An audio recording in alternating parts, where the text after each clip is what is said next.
Hi, Janine. Hi, Kamusta ang guys! bakasyon? Masaya, masaya. Super nagpahinga lang talaga. Ay! Ay, wait. Nagpaalam. Parang may question siya kanina. Oy, Eko! Eko. May tanong siya sa'yo. Nini, Janine. Yes po, okay lang Nini. Nakigaya kami. Nini talaga. Nilisan. Janine kasi sabi ni Eko, gusto niya sa'yo manggaling. Gusto niya sa'yo daw magpaalam. Sure na. Gusto niya siya mag-sal. Yung Sabi later na, mo, tawagin na kung lang ikaw natin ba siya. ay nobya na niya. O, kasi bagay mo daw ano. Gusto niya daw niya sabihin. Pero hindi pa niya nakukuha yung Gusto niya kasi permission. manggaling Kasi sa'yo. Ah, So ano na ang... pabalikan na lang natin. Sige. Mamaya. Ayan, so, Gusto yung bakasyon. kumusta yung bakasyon, Janine? Oh, may pa-cooler. Ah, Bakasyon, Super. super saya. Ka nag-Christmas. Dito lang ako. Kasi humiga-higa lang. Nagpagupit agad, nagpagpag ng iris. And now, napatapos na yung series. Since dito, talagang, like yung last time, yung nakunan ka, pinakita na yon. Tapos, pinakita din dito yung parang bubog ng character mo na parang as a galing sa broken family, gusto mo rin ng buong family, yung ganun. So parang saan mo hinugot lahat ng emosyon na yon? Since bata ka pa, wala ka pang mga ganong mga experience, ang lalim na ng... Thank you. So sweet. Nakakadaya pa. Yeah. Alam mo, habang tumagal yung show, hindi ko na kinailangan mag-isip masyado ng personal ko na ano. Kasi talagang kumapit na ako sa kwento ni Iris. Naawa talaga ako sa kanya eh. Kasi parang pinanghawakan ko na siya talaga yung asawa eh.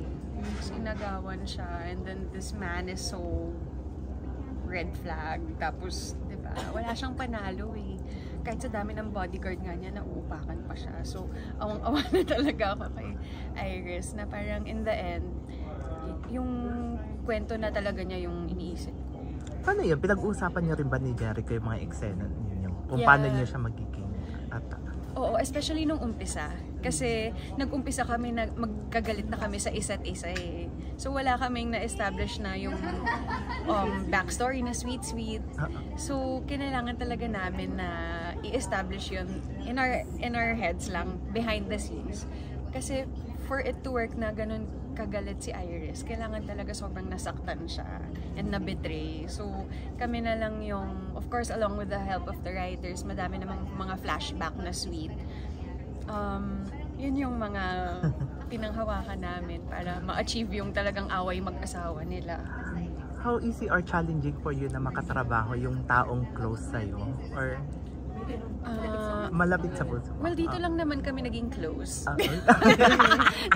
Hindi naman kami talagang magkakilala before eh. So, nakilala ko din siya better as the show progressed. Yun. Pero masaya siya katrabaho kasi you feel safe. Tsaka alam mo na on the same page kayo na gusto niyo talagang gawin lahat para mapaganda yung eksena. So, parang hindi ka mahihiya. Or... May mga na-discover ka pa ba sa kanya?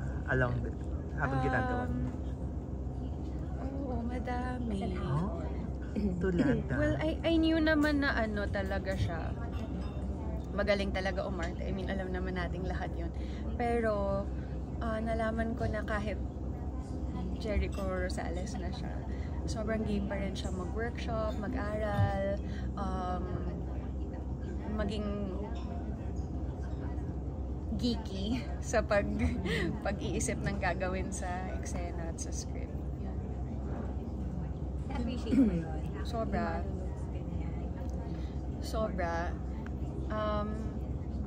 Kasi he takes the time before the scene starts na pag-usapan na, parang itong gagawin ko dito ah. So, at least, aligned talaga kayo. And then we talk to Direk about it. So, sobrang collaborative syempre kasi Direk Manny, Direk Jojo, talagang tinutulungan din kami kung paano ma-achieve yung mga eksena. So, sobrang papasalamat talaga ako sa mga Direk namin na talagang inalalayan kami. Especially me, na nahirapan talaga ako sa role ko.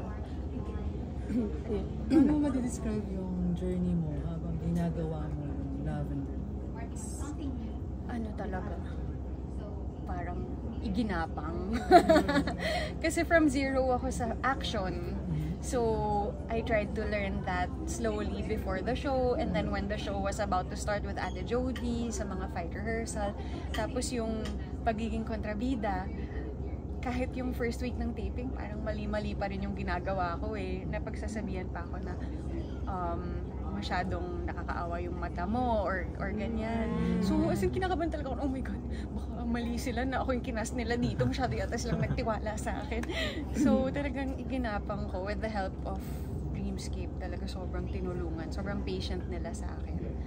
Until ma-achieve ko yung parang komportable na ako kay Iris, nalalaro-laro ko na yung pagtataray niya. Sabi nga nila parang nag-start and mag-e-end, naggalit pa rin si Iris. Lagi siyang talagang intense yung mga I reaction. know, kawawa naman si Iris. Iris apologist ako. Ano bang gustong maging ending ni Iris? Siyempre, nung maging masaya sila ni Tyrone.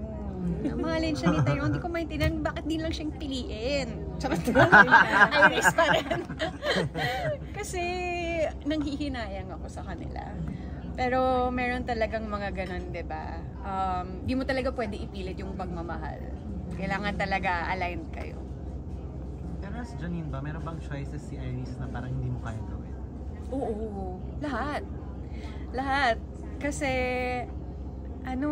ako yung tipong paggalit, parang naiiyak na lang ako mag-isa.